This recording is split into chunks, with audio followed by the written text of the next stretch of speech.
கிறிஸ்துவுக்குள் மிகவும் பிரியமான வேதாராய்ச்சி நேயர்களை இயேசு கிறிஸ்துவின் இனிய நாமத்தினாலே வாழ்த்தி வரவேற்கிறோம். கடந்த நிகழ்ச்சியிலே நாம் எபேசியர் 2ஆம் அதிகாரம் 4ஆம் வசனம் முதல் 7ஆம் வசனம் வரை கற்றுக்கொண்டோம். அந்த பாடத்திலே நீங்கள் இயேசுவிலே உங்கள் விசுவாசத்தை வைத்திருப்பீர்கள் என்றால் நான் ரட்சிக்கப்பட்டு இருக்கிறேன் என்று தைரியமாக சொல்லலாம் என்று கற்றுக்கொண்டோம். மேலும் உங்களுடைய ரட்சிப்பு தேவனுடைய கிரியையை சார்ந்து இருக்கிறதே அல்லாமல் உங்களுடைய கிரியையை சார்ந்தது அல்ல என்றும் கற்றுக்கொண்டோம். இன்று நாம் எபேசியர் 2ஆம் அதிகாரம் 8ஆம் வசனம் முதல் 10ஆம் வசனம் வரை கற்றுக்கொள்ள இருக்கிறோம். இந்த பாடத்திலே நான் உண்டு, என் வீடு உண்டு, என் வேலை உண்டு என்று குறுகிய வட்டத்தில் நாம் சுற்றி கொண்டிருக்கிறோமா? அல்லது இதைவிட இன்னும் நாம் சிந்திக்க வேண்டிய பெரிய காரியம் என்ன? நாம் எதற்காக சிருஷ்டிக்கப்பட்டிருக்கிறோம் என்பவைகளை புரிந்து கொள்ள தொடர்ந்து எங்களுடன் இணைந்திருங்கள். டிரான்ஸ்வர் ரேடியோவின் ஊழியங்களுக்காக கருத்தோடு ஜெபிக்கிற எங்களுக்கு மிகவும் அருமையான நேயர்களே, இன்று நாம் எபேசியர் 2ஆம் அதிகாரம் 8ஆம் வசனம் முதல் 10ஆம் வசனம் வரை சிந்திக்கப் போகிறோம். வாசிக்கிறேன். எபேசியர் 2, 8, 9ஆம் வசனங்கள். கிருபையினாலே விசுவாசத்தை கொண்டு ரட்சிக்கப்பட்டீர்கள். இது உங்களால் உண்டானதல்ல, இது தேவனுடைய ஈவு. ஒருவரும் பெருமை பாராட்டாதபடிக்கு இது கிரியைகளினால் உண்டானதல்ல. விசுவாசியின் கடந்த காலம், நிகழ்காலம், எதிர்காலத்தை குறித்து முழுமையாகச் சொல்லும் வசனங்கள் தான் இவை. அக்கிரமங்களிலேயும் பாவங்களிலேயும் நாம் மரித்து கிடந்தோம். தேவன் தம்முடைய கிருபையினாலே நம்மை ரட்சித்தார். இயேசு கிறிஸ்துவுக்குள் நம்மை அவரோடு கூட எழுப்பி உன்னதங்களிலே அவரோடு உட்காரவும் செய்துவிட்டார். நாமும் ஒரு நாள் பரலோகத்திலே தேவனுடைய கிருபைக்கு காட்சி பொருளாய் இருக்கப் போகிறோம். இது எதுவுமே நம்முடைய சொந்த கிரியைகளினாலே உண்டானதல்ல, கிருபையினாலே தான் ரட்சிக்கப்பட்டீர்கள். இந்த வசனத்திலே முக்கியமானது தேவனுடைய கிருபை. தகுதி இல்லாதவர்களுக்கு தேவன் கொடுத்த தகுதி அல்லது ஈவு. ஆனால் பிரியமானவர்களே, நான் ரட்சிக்கப்படுவேன் என்று நம்புகிறேன் என்று நீங்கள் சொல்ல வேண்டாம். நீங்கள் இயேசுவிலே உங்கள் விசுவாசத்தை வைத்திருப்பீர்கள் என்றால் நான் ரட்சிக்கப்பட்டிருக்கிறேன் என்று தைரியமாக சொல்லலாம். ஒருவேளை யாராவது எதிர்காலம் எப்படி என்று எனக்கு தெரியாது, எனவே அப்படிப்பட்ட ஒரு வாக்கியத்தை நான் தைரியமாக சொல்ல முடியாது என்று சொல்கிறீர்களா? உங்களுடைய ரட்சிப்பு தேவனுடைய கிருபையை சார்ந்திருக்கிறதே அல்லாமல் உங்களுடைய கிரியையை சார்ந்ததல்ல. நீங்கள் எவ்வளவு உண்மையாக இருக்கப் போகிறீர்கள் என்பதிலும் அது சார்ந்ததல்ல. தேவன் உங்களை முற்றுமுடிய ரட்சிப்பார் என்பதை குறித்த உறுதி உள்ளவர்களாய் நீங்கள் இருக்கலாம். பிலிப்பியர் 1ஆம் அதிகாரம் 5ஆம் வசனத்தை ஞாபகப்படுத்த விரும்புகிறேன். உங்களில் நற்கிரியையை தொடங்கினவர் அதை இயேசு கிறிஸ்துவின் நாள் பரியந்தம் முடிய நடத்தி வருவார் என்று நம்பி. நீங்கள் கர்த்தருடைய பிள்ளையாய் இருப்பீர்கள் என்றால் ஒருவேளை அவரை விட்டு நீங்கள் பின்வாங்கலாம். ஆனால் அவர் நிச்சயமாக மீண்டும் நீங்கள் அவரண்டை வர உங்களுக்கு வழியை ஏற்படுத்துவார். ஏனென்றால் அவருடைய கிருபையினாலேயே நீங்கள் ரட்சிக்கப்பட்டீர்களே ஒழிய உங்களுடைய எந்த சொந்த முயற்சியினாலும் ரட்சிக்கப்படவில்லை. ஒரு முடிவு பெற்ற ரட்சிப்பை பெற்றவர்களாய் இருக்கிறீர்கள். கிறிஸ்து உங்களுக்காக எதை செய்து முடித்தாரோ அந்த அடிப்படையிலே தான் பரிசுத்த ஆவியானவர் கர்த்தருடைய வார்த்தையை விசுவாசிக்க உங்களுக்கு உதவி செய்திருக்கிறார். அவ்வாறு நீங்கள் இயேசு கிறிஸ்து உங்களுக்காக மரித்தார் என்பதை விசுவாசித்தபடியினாலே நான் ரட்சிக்கப்பட்டிருக்கிறேன் என்று தைரியமாய் சொல்லலாம். நான் ரட்சிக்கப்படுவேன் என்று நம்புகிறேன் என்று சொல்ல தேவையில்லை. அல்லது நான் ரட்சிப்பிற்காக முயற்சி எடுக்கிறேன் என்றும் நீங்கள் சொல்ல வேண்டாம். ரட்சிப்பு தேவனுடைய கிருபையினாலே உண்டானது. விசுவாசத்தின் மூலமாய் அதை நீங்கள் பெற்றுக்கொண்டிருப்பீர்கள் என்றால் அது உங்களால் உண்டானதல்ல, அது தேவனே கொடுத்த வெகுமதி. தேவனுடைய கிருபையை குறித்து விளக்கம் கொடுக்கும் பொழுது தகுதி இல்லாதவர்களுக்கு கொடுக்கப்பட்ட ஈவு என்று சொல்லப்பட்டிருக்கிறது. இதை செயலில் காட்டப்பட்ட தேவனுடைய அன்பு என்று சொல்லலாம். இந்த சத்தியத்தை குறித்து விளக்கிச் சொல்லும் ஒருவர் இவ்விதமாய் கூறியிருக்கிறார். கவனியுங்கள். பாவிகள் மேல் தேவனுக்கு இருக்கும் மனதுருக்கம் உள்ள அன்பிற்கும் கிறிஸ்து இயேசுவில் அவர்களுக்கு இப்பொழுது கொடுக்கப்பட்டிருக்கிற கிருபைக்கும் இடையே உண்டான தெளிவான வித்தியாசம் இங்கே சொல்லப்பட்டிருக்கிறது. தேவனுடைய அன்பும் தேவனுடைய கிருபையும் ஒன்றல்ல. தேவன் பாவிகளை மிக மனதுருக்கத்தோடு நேசிக்கலாம். என்றாலும் தேவனுடைய நீதியுள்ள எதிர்பார்ப்பிற்கும் பரிசுத்தத்திற்கு முன்னால் அந்த பாவி வரும் பொழுது தேவன் அவர்களை ரட்சிக்க முடியாது, அவர்களை காப்பாற்ற முடியாது. என்றாலும் ஏற்கனவே சொல்லப்பட்டது போல தேவனுடைய நீதிக்கும் அவருடைய எதிர்பார்ப்பிற்கும் கொடுக்க வேண்டிய பூரணமான பலியான இயேசு கிறிஸ்து கொடுக்கப்பட்டு விட்டபடியினாலே தேவனுடைய அன்பு இப்பொழுது எந்த தங்குதடையும் இல்லாமல் செயல்படக்கூடியதாயிருக்கிறது. இதுதான் கிறிஸ்து சிலுவையிலே நமக்காக செய்து முடித்த காரியம். எனவே இன்று தேவன் பாவிகளை மன்னிக்கிறார் என்றால் பரிசுத்தரான நீதிபரரான அவருடைய எதிர்பார்ப்பின்படி மனிதனுடைய பாவத்திற்கான தண்டனை கொடுக்கப்பட்டாகிவிட்டது. எனவே இப்பொழுது தேவனுடைய கிருபை செயல்படுகிறது. தேவன் தம்முடைய ஐஸ்வர்யத்திலிருந்து பாவிகளாகிய நம்மேல் தமது கிருபையை பொழிந்தருளுகிறார். எந்த தங்குதடையும் இல்லாமல் அவருடைய கிருபை நம்மை நோக்கி வருகிறது. ஆனால் இரட்சிப்பின் மார்க்கம் விசுவாசத்தை எதிர்பார்க்கிறது. இரட்சிப்பை ஒருவன் பெற்றுக்கொள்ள தேவனிடத்திலே அவன் கொண்டு வர வேண்டிய ஒரே ஒரு காரியம் அவனுடைய விசுவாசம். என்றாலும் அதுவும் தேவனுடைய வெகுமதியாயிருக்கிறது. ஒருவேளை சிலர் சொல்லலாம், விசுவாசமும் தேவனுடைய வெகுமதியாக இருக்கிறபடினாலே அவர் அந்த விசுவாசத்தை எனக்கு தரவில்லை, எனவே நான் விசுவாசிக்கவில்லை, எனவே என்னை யாரும் குற்றம் சாட்டக்கூடாது என்று கூறலாம். இதற்கு விட என்ன தெரியுமா? தேவன் மிக தெளிவாய் சொல்லியிருக்கிறார். விசுவாசம் கேள்வியினாலே வரும், கேள்வி தேவனுடைய வசனத்தினாலே வரும். நீங்கள் கிறிஸ்துவை விசுவாசிக்க விரும்புவீர்கள் என்றால் நீங்கள் கர்த்தருடைய வார்த்தையை தொடர்ந்து நன்றாக கவனிக்க வேண்டும். நற்செய்தியை கவனமாக கேட்கிற ஒவ்வொருவருக்கும் தேவன் விசுவாசத்தை கொடுக்கிறவராயிருக்கிறார். இது 2 கொரிந்தியர் நிருபத்திலே மிக தெளிவாக கற்றுக் கொடுக்கப்பட்டது. மோசே தனது முகத்தின் மேல் ஒரு முக்காடு போட்டிருந்தார். ஒரு பிரகாசமான வெளிச்சத்தினாலே எல்லாருடைய கண்களையும் மங்கி போகச் செய்கிறார் என்பதற்காக அந்த முக்காடு போடப்படவில்லை. கொஞ்சம் கொஞ்சமாக அவருடைய முகத்திலிருந்து மறைந்து போகும் அந்த மகிமையை மக்கள் பார்க்கக்கூடாது என்பதற்காகத்தான் அவர் அதை மூடி வைத்திருந்தார். அது மோசேயின் பிரமாணத்தினாலே வந்த மகிமை. கவனியுங்கள், 2 கொரிந்தியர் 3:14 அவர்களுடைய மனது கடினப்பட்டது. இந்நாள் வரைக்கும் பழைய ஏற்பாடு வாசிக்கப்படுகையில் அந்த முக்காடு நீங்காமல் இருக்கிறது. அது கிறிஸ்துவினாலே நீக்கப்படுகிறது. இன்று ஒரு முக்காடு தேவையில்லை. இப்பொழுது அவர் முக்காடு நீக்கப்பட்ட கிறிஸ்துவாயிருக்கிறார். நற்செய்தி எல்லாருக்கும் தாராளமாக கூறப்படுகிறது. என்றாலும் நமக்கு சொல்லப்பட்டிருக்கிறது என்ன? 2 கொரிந்தியர் 3:15-16 மோசேயின் ஆகமங்கள் வாசிக்கப்படும் போது இந்நாள் வரைக்கும் முக்காடு அவர்கள் இருதயத்தின் மேல் இருக்கிறதே.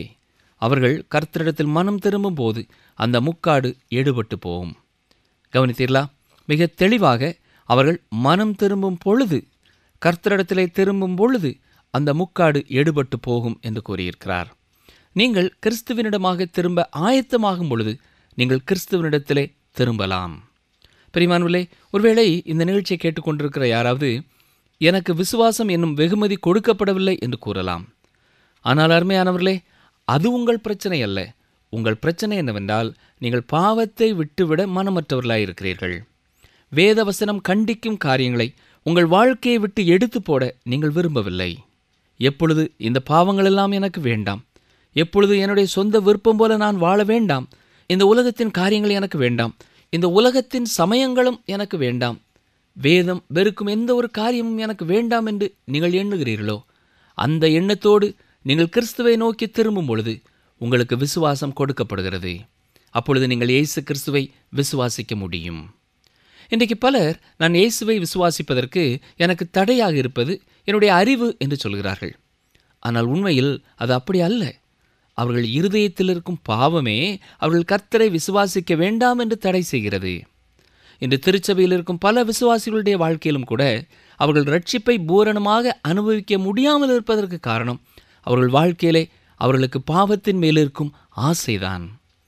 ஒரு பிரசித்தி பெற்ற பல்கலைக்கழகம் நடத்திய ஒரு ஆய்வின்படி மனிதனுடைய அலசடிப்பட்ட உணர்ச்சிகளுக்கும் மனநிலையில் சீரான நிலைமையிலே இல்லாமல் இருப்பதற்கும் 2வது முக்கியமான காரணம், மனிதன் கடந்த கால எண்ணங்களிலேயே வாழ்ந்து கொண்டிருக்கிறான். கடந்த காலத்திலே செய்த தவறுகளையும் பாவங்களையும் அவன் அடிக்கடி எண்ணி பார்க்கிறான். தன் தோல்விகளை யோசித்து கொண்டிருக்கிறான். கிறிஸ்துவை நோக்கி பார்த்து அவரிடத்திலே திரும்புவதற்கு பதிலாக தங்களை தாங்களே பார்த்து கொண்டு இருப்பதுதான் அந்த பிரச்சனைக்கு காரணம். ரட்சிப்பை பெற்றுக்கொள்ள விசுவாசம் உதவி செய்யும் ஒரு உபகரணமாயிருக்கிறது. நீங்கள் கிறிஸ்துவில் கொள்ளும் மகிழ்ச்சி உங்களுக்கு ரட்சிப்பை தரவில்லை. கிறிஸ்துவில் உங்களுக்கு இருக்கும் நம்பிக்கை உங்களை ரட்சிக்கவில்லை. கிறிஸ்துவே உங்களை ரட்சிக்கிறார். கிறிஸ்துவின் மேல் நீங்கள் வைக்கும் விசுவாசம் அல்ல. ஒருவேளை அது ஒரு உபகரணமாய் இருந்தாலும் இயேசு கிறிஸ்துவின் இரத்தமே ரட்சிப்புக்கு காரணமாயிருக்கிறது. அங்கேதான் வல்லமை இருக்கிறது, அங்கேதான் ரட்சிப்பு இருக்கிறது. அடுத்ததாக, இது உங்களால் உண்டானதல்ல என்று 8ஆம் வசனத்திலே பவுல் சொல்லும் பொழுது அவர் விசுவாசத்தை குறித்து சொல்லவில்லை, அவர் ரட்சிப்பை குறித்து தான் பேசுகிறார். ரட்சிப்பு என்னும் வெகுமதி யாரும் பெருமை பாராட்ட முடியாத ஒரு வெகுமதி. அது எல்லாமே தேவனால் உண்டானது. அவரே இலவசமாக நமக்கு கொடுக்கும் ஒரு வெகுமதி. எபேசியர் 2ஆம் அதிகாரம் 10ஆம் வசனத்தை கவனியுங்கள். ஏனெனில் நற்கிரியைகளை செய்கிறதற்கு நாம் கிறிஸ்து இயேசுவுக்குள் சிருஷ்டிக்கப்பட்டு தேவனுடைய செய்கையாயிருக்கிறோம். அவைகளில் நாம் நடக்கும்படி அவர் முன்னதாக அவைகளை ஆயத்தம் பண்ணியிருக்கிறார். கவனித்தீர்களா? நாம் தேவனுடைய செய்கையாயிருக்கிறோம். இதற்கு பயன்படுத்தப்பட்டிருக்கிற கிரேக்க வார்த்தை பொய்மா. இந்த வார்த்தையிலிருந்து தான் போயம் என்ற ஆங்கில வார்த்தை வந்தது. திருச்சபை தேவனுடைய ஒரு செய்யுளாக, அவருடைய புது சிருஷ்டியாக இருக்கிறது. இங்கே அப்போஸ்தலனாகிய பவுல் எபேசு சபையில் உள்ள திருச்சபை குறித்து பேசவில்லை, கிறிஸ்துவின் சரீரமாகிய விசுவாசிகள் அடங்கிய சபையை குறித்து பேசுகிறார். பெந்தேகோஸ்தே நாள் முதல் அவருடைய 2ஆம் வருகையிலே எடுத்துக்கொள்ளப்படும் நேரம் வரைக்கும் உண்மையாக அவரை விசுவாசிக்கும் கூட்டத்தினரை குறித்து கூறியிருக்கிறார். இவர்களிலே அநேகர் ஆங்காங்கே உள்ள திருச்சபைகளின் அங்கமாயும் இருக்கிறார்கள். எனவே விசுவாசிகள் என்னும் கூட்டம் தேவனுடைய செய்கையாக கிறிஸ்துவிலே அவருடைய புது சிருஷ்டியாய் இருக்கிறது. நாம் எதற்காக சிருஷ்டிக்கப்பட்டிருக்கிறோம்? இங்கே மிக தெளிவாக சொல்கிறார், நற்கிரியைகளை செய்வதற்காக நாம் கிறிஸ்து இயேசுவிலே சிருஷ்டிக்கப்பட்டிருக்கிறோம். தேவன் ஏற்றுக்கொள்ளும் வண்ணமாக சிறப்பான முறையிலே எப்படி நடக்க வேண்டும் என்பதை குறித்து நமக்கு சொல்லிக் கொடுக்கப்படும். நாம் கிறிஸ்துவுடனே கூட உன்னதங்களிலே நாம் உட்கார்ந்திருந்தாலும் அதே வேளையிலே தேவனுடைய நாம மகிமைக்காக, அவருக்கு மகிமையை கொண்டு வரும் வண்ணமாக இந்த உலகத்திலே நாம் நடந்து கொள்ள வேண்டியவர்களாயும் இருக்கிறோம். நிகழ்ச்சியை கேட்டுக்கொண்டிருந்த எனக்கு அருமையான சகோதரனை சகோதரியே, கிருபையினாலே விசுவாசத்தை கொண்டு ரட்சிக்கப்பட்டிருக்கிறேன் என்ற நிச்சயம் உங்களுக்கு இருக்கும் என்றால் ஆண்டவருக்கு ஸ்தோத்திரம். நான் எவ்வளவோ முயற்சிக்கிறேன், ஆனால் அந்த நிச்சயத்தை என்னால் பெற்றுக்கொள்ள முடியவில்லை என்று நீங்கள் கூறுவீர்கள் என்றால் அதற்கு காரணம், இன்னமும் நீங்கள் பூரணமாய் உங்கள் வாழ்க்கையில் உள்ள உங்கள் பாவங்களை வெறுக்கவில்லை. எப்பொழுது உள்ளத்தின் ஆழத்திலிருந்து எனக்கு இந்த உலகம் வேண்டாம், உலகம் கொடுக்கும் சந்தோஷங்கள் வேண்டாம், கிறிஸ்து போதும் என்ற எண்ணத்திற்குள்ளே நீங்கள் கடந்து வருகிறீர்களோ, அப்பொழுது இயேசு உங்கள் பாவத்திற்காகவும் மரித்தார் என்பதை பூரணமாய் விசுவாசிக்கக்கூடிய விசுவாசத்தையும் பெற்றுக்கொள்வீர்கள். பாவத்தை வெறுக்காமல் ரட்சிப்பின் நிச்சயத்தை பெற்றுக்கொள்ள முடியாது. மட்டுமல்ல, நீங்கள் ரட்சிக்கப்பட்ட ஒருவராயிருப்பீர்கள் என்றால் வாழ்க்கையின் முடிவிலே நித்தியமாக தேவனோடு வாழ்வதற்காக மட்டும்தான் நான் ரட்சிக்கப்பட்டிருக்கிறேன் என்று எண்ணிக்கொண்டு இந்த உலகத்திலே நீங்கள் அமைதியாக இருந்துவிடவும் முடியாது. மத்தேயு எழுதின சுவிசேஷம் 5ஆம் அதிகாரத்திலே இயேசு சொல்லும் பொழுது, மனுஷர் உங்கள் நற்கிரியைகளைக் கண்டு பரலோகத்தில் இருக்கிற உங்கள் பிதாவை மகிமைப்படுத்தும்படியாக உங்கள் வெளிச்சம் அவர்கள் முன்பாக பிரகாசிக்க கடவது என்று சொல்லியிருக்கிறார். நீங்கள் ரட்சிக்கப்பட்ட ஒருவராயிருப்பீர்கள் என்றால் உங்கள் வார்த்தைகளும் உங்கள் செயல்களும் ஒவ்வொரு நாளும் கேட்கிறவர்கள், கவனிக்கிறவர்கள் ஆண்டவருக்கு ஸ்தோத்திரம் என்று சொல்லத்தக்கதாக இருக்க வேண்டும். அப்படிப்பட்ட வார்த்தைகளை நாம் பேசுகிறோமா? அப்படிப்பட்ட செயல்களை நாம் செய்து கொண்டு இருக்கிறோமா என்பதை சிந்தித்து பார்ப்போமா? நான் உண்டு, என்னுடைய வீடு உண்டு, என்னுடைய வேலை உண்டு என்கிற குறுகிய வட்டத்திற்குள்ளே சுற்றி கொண்டு இருக்கிறோமா? அல்லது நம்முடைய குடும்ப வாழ்க்கையை பார்க்கிறவர்கள் கர்த்தரை மகிமைப்படுத்த வேண்டும் என்ற எண்ணத்தோடு கூட சாட்சியான ஒரு குடும்ப வாழ்க்கை வாழ்கிறோமா? என்னுடைய வேலையை பார்க்கிறவர்கள் தேவனை துதிக்க வேண்டும் என்ற எண்ணத்தோடு வேலை செய்கிறோமா? நாம் பேசும் வார்த்தைகள் யாரையும் புண்படுத்துகிறதாக, வேதனைப்படுத்துகிறதாக இருக்கிறதா? அல்லது உடைந்து போன உள்ளத்தை ஆறுதல் படுத்துகிற வார்த்தையாக நம் வாயிலிருந்து வரும் வார்த்தைகள் இருக்கிறதா? தேவன் நம்மை நற்கிரியைகளை செய்கிறவர்களாக, புது சிருஷ்டியாக படைத்திருக்கிறார். ஆண்டவரே, என்னுடைய சூழ்நிலையிலே நான் எந்தெந்த நற்கிரியைகளை செய்ய நீர் என்னை எதிர்பார்க்கிறீர் என்று கேட்க வேண்டியதும், அவர் நமக்கு உணர்த்தும் காரியங்களை செயல்படுத்த வேண்டியதும் நம்முடைய கடமையாயிருக்கிறது. நீங்கள் நன்றாக படிக்கும் ஒரு மாணவனாக, மாணவியாக இருப்பீர்கள் என்றால் உங்கள் வகுப்பிலே ஞானத்திலே குறைவாய் காணப்படுகிற சகோதர சகோதரிகளுக்கு நீங்கள் உதவி செய்யலாம். அப்படி செய்யும்போது உங்கள் மூலம் ஆண்டவருடைய நாமம் மகிமைப்படும். நீங்கள் செல்வ செழிப்போடு வாழும் ஒரு சகோதரனாய் சகோதரியாய் இருப்பீர்கள் என்றால் நீங்கள் அறிந்த எத்தனையோ பேர் தேவையோடு இருக்கிறார்கள். அவர்கள் தேவைகளை சந்திப்பதனாலே உங்களுக்காக அவர்கள் தேவனை துதிக்க முடியும். நாம் எல்லாரும் இதே காரியங்களை செய்ய முடியாது. நம் ஒவ்வொருவருடைய வாழ்க்கையிலையும் நாம் செய்ய வேண்டிய நற்கிரியைகளை குறித்து தேவன் அறிந்திருக்கிறார். ஒரு விசுவாசி செய்யும் ஒரு காரியத்தை மற்றொரு விசுவாசி செய்ய முடியாது.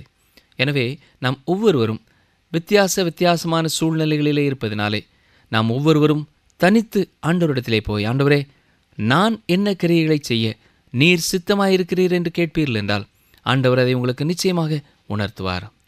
ஒருமுறை நான் ஒரு கூட்டத்திற்காக கடந்து சென்றிருந்த பொழுது ஒரு அருமையான வாலிப சகோதரி, நான் ஆண்டவரை நேசிக்கிறேன், நான் ஆண்டவருக்காக எதையாவது செய்ய வேண்டும் என்று வாஞ்சிக்கிறேன், நான் என்ன செய்ய வேண்டும் என்று கேட்டார்கள்.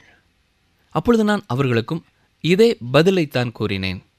ஆண்டவரே, நான் என்ன செய்ய சித்தமாயிருக்கிறீர், எப்படி நான் உம்முடைய நாம மகிமைக்காக எதை செய்ய வேண்டும் என்று கேளுங்கள், அவரே உங்களை வழிநடத்துவார் என்று கூறினேன். சில மாதங்கள் கழித்து மீண்டுமாக மற்றொரு கூட்டத்திலே அவர்களை சந்தித்த பொழுது அவர்கள் சொன்ன காரியம் என்ன தெரியுமா? ஐயா, நீங்கள் சொன்னபடியே நான் ஜெபித்தேன். இப்பொழுது ஒவ்வொரு நாள் மாலையிலேயும் அநேக சிறு பிள்ளைகள் என்னை தேடி வருகிறார்கள்.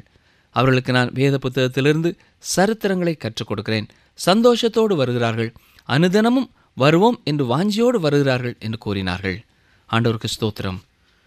ஒருவேளை அந்த சகோதரியைப் போல நான் ரட்சிக்கப்பட்டிருக்கிறேன், ஆண்டவர் என் பாவத்தை மன்னித்திருக்கிறார், என்னை நற்கிரியைகளை செய்வதற்காக சிருஷ்டித்திருக்கிறார் என்பதை இன்றைக்கு நானும் உணர்ந்து கொண்டேன்.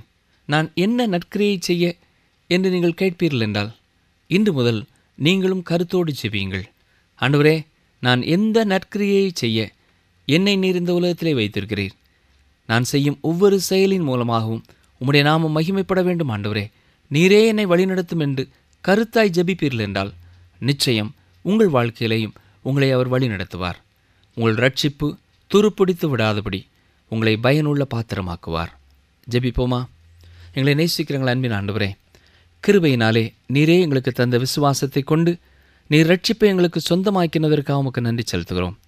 இந்த நிகழ்ச்சியை கேட்டுக்கொண்டிருக்கிற ரட்சிக்கப்பட்ட ஒவ்வொரு சகோதரனுக்காக, சகோதரிக்காக இன்று நான் விசேஷமாய் ஜெபிக்கிறேன். ஐயா, அவர்கள் ஒவ்வொருவரையும் நற்கிரியைகளை செய்யும்படியாக நீர் புது சிருஷ்டியாக அவர்களை ரட்சித்து வைத்திருக்கிறீர். யார் யார் அவ்வாறு உம்முடைய நாம மகிமைக்காக நற்செயல்களை செய்து கொண்டு இருக்கிறார்களோ அவர்கள் ஒவ்வொருவருக்காகவும் நாங்கள் உமக்கு நன்றி செலுத்துகிறோம்.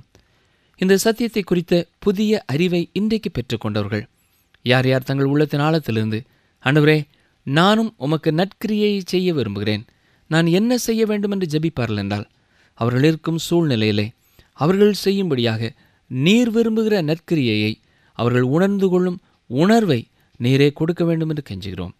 ஒவ்வொருவரையும் நீர் வழி நடத்தும். தாங்கள் கிறிஸ்துவின் நாமத்தை மகிமைப்படுத்தும் நல்ல கிரியைகளிலே ஈடுபட்டிருக்கிறோம் என்ற நல்ல பூரண அறிவையும் சந்தோஷத்தையும் பெற்றுக்கொண்டு அவர்களும் உமக்கு ஸ்தோத்திரம் செலுத்தும் நாள் விரைவில் வர உதவி செய்யும். இயேசுவின் நல்ல நாமத்தினாலே கேட்கிறோம் பிதாவே, ஆமேன். அன்பர்களே, இந்த நாளிலும் நாம் கற்றுக்கொண்டது என்ன? நீங்கள் கிறிஸ்துவில் கொள்ளும் மகிழ்ச்சி உங்களுக்கு ரட்சிப்பை தரவில்லை. கிறிஸ்துவில் உங்களுக்கு இருக்கும் நம்பிக்கை உங்களை ரட்சிக்கவில்லை. கிறிஸ்துவே உங்களை ரட்சிக்கிறார். இயேசு கிறிஸ்துவின் இரத்தமே உங்கள் ரட்சிப்புக்கு காரணமாய் இருக்கிறது. பாவத்தை வெறுக்காமல் ரட்சிப்பின் நிச்சயத்தை பெற்றுக்கொள்ள முடியாது. அது மட்டுமல்ல, நீங்கள் ரட்சிக்கப்பட்ட ஒருவராய் இருப்பீர்கள் என்றால் வாழ்க்கையின் முடிவிலே நித்தியமாக தேவனோடு வாழ்வதற்காக மட்டும்தான். நான் ரட்சிக்கப்பட்டு இருக்கிறேன் என்று எண்ணிக்கொண்டு இந்த உலகத்திலே அமைதியாக நீங்கள் இருந்து விடவும் முடியாது. இன்று முதல் நீங்களும் கருத்தோடு ஜெபியுங்கள். ஆண்டவரே, நான் எந்த நற்கிரியை செய்ய என்னை நீர் இந்த உலகத்திலே வைத்திருக்கிறீர்? நான் செய்யும் ஒவ்வொரு செயலின் மூலமாகவும் உம்முடைய நாமம் மகிமைப்பட வேண்டும். ஆண்டவரே, நீரே என்னை வழிநடத்தும் என்று கருத்தாய் நீங்கள் ஜெபிப்பீர்கள் என்றால் நிச்சயம் உங்களை அவர் வழி நடத்துவார். உங்களை பயனுள்ள பாத்திரமாக்குவார். மீண்டும் அடுத்த நிகழ்ச்சியில் சந்திப்போம். கர்த்தர் உங்களை ஆசீர்வதிப்பாராக. கர்த்தர் உங்களுக்காக யுத்தம் பண்ணுவார், நீங்கள் சும்மா இருப்பீர்கள். யாத்திராகமம் 14:14.